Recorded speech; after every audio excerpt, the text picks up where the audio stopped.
Hello. Today we're talking about how joined up data can help both clinicians and patients. And I'm talking to Ian McKenzie, Physician Executive at InterSystems, and Yossi Cohen, Clinician Advisor at InterSystems.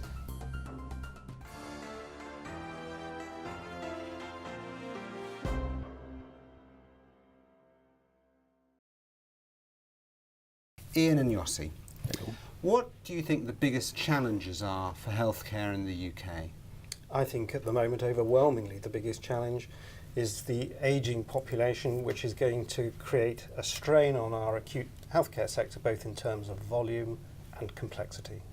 And this creates a lot of information, medical information, which is scattered all over the place per patient in multiple care settings, and a clinician providing care for a patient rarely is able to see the whole picture. If I see a patient in the emergency admission unit at 6 o'clock in the evening, and I can't access even the GP summary, not to say the GP notes, I cannot provide, unfortunately, optimal care for this patient. Okay, so the buzzword at the moment is health and care. Can you explain to me what health and care means? Health traditionally refers to the primary care deliverers, the general practitioners, and secondary care, the acute care service. However, patients have a need for a whole other range of services, pharmacy, mental health, that are based in the community, and that represents the care sector. Both acute healthcare and the care sector in the wider community are needed to maintain patients in a healthy condition. So what's the biggest challenge to this kind of joined up thinking? Well, people often think that this is a technological challenge or a problem, and this is not the case. We have the technology. We implement the technology. It's done. It's not easy, but it's doable. The main problem is cultural, and we have 3 different groups of people that we need to educate eventually. The patients, they need to consent for the information to be shared between multiple care settings. Otherwise, no one can see the whole picture. The IT folks, if you go to a hospital, normally you see the hospital, a car park, and then the IT building. The IT folks rarely walk the same corridors with the patients and the clinicians, and we need to give them that clinical context that will make them understand that they are front-line players. And the clinicians, of course, clinicians see IT and software, anything between a necessary evil to some kind of service. And we need to make them understand that this is as important as medications. Okay, I want to drill a bit deeper here. How exactly can clinicians benefit from medical informatics?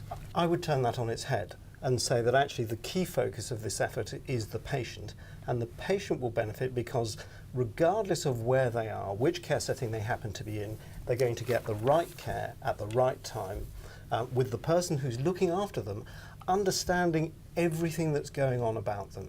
I mean, I used to work in intensive care, and it would be very common, for example, for us to receive patients who are acutely unwell in intensive care and have no access to any of their background information.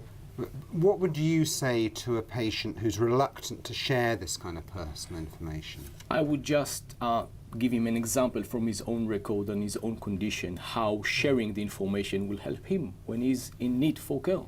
And how are we going to make this kind of medical informatics a reality? Well, I think it's about education, and more education. We need to be able to explain to the patient why they need to consent for sharing the information, otherwise the whole thing will not fly. We need to help the IT people understand that they are frontline players, and as important as clinicians, and doctors being doctors, we are coming from an evidence-based culture. This is part of our training. The problem is that as a software industry, we are normally producing evidence for efficiencies, for saving money. And clinicians, they need to see evidence that what we do matter for the patients, help the patients to be better. And it does, and we need to show that. I would certainly agree, but I would emphasise also the important role of clinicians, because unless we prepare the clinicians, we educate the clinicians so that they are able and willing to adopt the technology that we're offering, then none of this will work. Okay, well, clearly this is a revolution that's got to happen. Ian, Yossi, thank you so much for talking today. Thank you, Tim. Thank you.